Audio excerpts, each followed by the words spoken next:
Venom. Here's a movie I never dreamed would do as well as it did at the box office. But this is a popular character, and Sony got a whole franchise out of it. The last time we'd seen Venom was in Spider-Man 3. A very fun film, though not quite for the right reasons. So good. The plot involves a Fantastic Four-style space expedition led by the Life Foundation, some kind of bioengineering corporation led by an Elon Musk-style CEO called Carton Drake. The expedition brings back some samples from a comet, a bunch of symbiotes. Basically, alien life forms that look like different colored goop and act like John Carpenter's The Thing. One of the symbiotes lands somewhere else and starts taking over various bodies.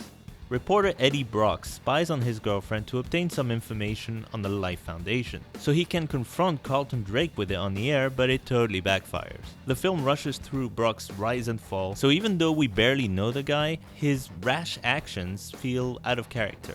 One scientist who works for Carlton Drake, who is conducting some pretty shady, immoral experiments with the symbiotes, becomes disillusioned and calls upon a desperate Eddie Brock to expose the Life Foundation. When Brock tries to rescue a homeless friend of his who is being experimented on, the symbiote gets out and overwhelms Eddie Brock. The latter escapes the lab successfully using his newfound Venom superpowers in a pretty cool action beat. Venom talks to Brock throughout the movie, which makes him feel like he's literally going insane. It's a genuinely funny, toxic relationship. Michelle Williams, who plays Brock's ex, decides to help him get the symbiote out of his system, because he really is starting to act crazier and crazier. Somehow it works, but Tom Hardy is hammy as hell in this, and his accent is all over the place. Oh, I have a parasite.